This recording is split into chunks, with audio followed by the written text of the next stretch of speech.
આંધ્રપ્રદેશના નાયબ સીએમ પવન કલ્યાણે મહાકુંભમાં કર્યું પવિત્ર સ્નાન. શ્રદ્ધાળુઓની સંખ્યા 55 કરોડને પાર. ઉત્તર પ્રદેશના પ્રયાગરાજનો મહાકુંભ સમાપ્ત થવામાં માત્ર ગણતરીના દિવસો બાકી છે. દેશ વિદેશના અનેક લોકો સહિત રાજકીય હસ્તીઓ પણ પવિત્ર સ્નાન કરી ધન્યતા અનુભવી રહ્યા છે. આંધ્રપ્રદેશના નાયબ મુખ્યમંત્રી અને સાઉથના સુપરસ્ટાર પવન કલ્યાણે પણ મહાકુંભમાં આજે પહોંચી પૂજા અર્ચના સાથે પવિત્ર સ્નાન કર્યું છે. આ સાથે તેમણે મહાકુંભમાં આયોજન તેમજ ઉત્તર પ્રદેશના મુખ્યમંત્રી યોગી આદિત્યનાથના પણ વખાણ કર્યા છે. પવન કલ્યાણે મીડિયાને કહ્યું કે તમામ લોકો માટે મહાકુંભનો લહાવો લેવો એ એક મોટું સૌભાગ્ય છે.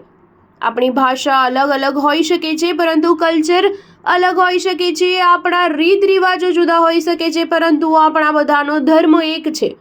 હું મહાકુંભ મેળાનું આયોજન કરવા બદલ યોગી સરકારનો આભાર વ્યક્ત કરું છું. ઘણા વર્ષોથી પ્રયાગરાજ આવવાનો પ્રયાસ કરી રહ્યો હતો, જો કે મને આજે મહાકુંભમાં આવવાનું સૌભાગ્ય પ્રાપ્ત થયું છે. સંગમ નગરી પ્રયાગરાજમાં 13 જાન્યુઆરીથી પવિત્ર મહાકુંભનું આયોજન છે અને વિશ્વમાં પ્રખ્યાત બનેલા મહાકુંભની 26 ફેબ્રુઆરીએ સમાપ્તિ થવાની છે. ત્યારે રિપોર્ટ મુજબ મહાકુંભના 37મા દિવસે 55 કરોડથી વધુ શ્રદ્ધાળુઓ સંગમમાં સ્નાન કરી ચૂક્યા છે. ઉલ્લેખનીય છે કે આંધ્રપ્રદેશના નાયબ મુખ્યમંત્રી પવન કલ્યાણે વર્ષ 2014માં જનસેના નામની પાર્ટી બનાવી હતી. 2024માં યોજાયેલી વિધાનસભા ચૂંટણીમાં પવન કલ્યાણની પાર્ટી એન ચંદ્રબાબુ નાયડુની પાર્ટી ટીડીપી અને બીજેપીએ સાથે મળીને રાજ્યની 21 વિધાનસભા બેઠકો પર ચૂંટણી લડી હતી, જેમાં તેઓ 100% સફળ થયા છે. સ્ટાર ન્યૂઝ 7 હંમેશા સચ્ચાઈની સાથે.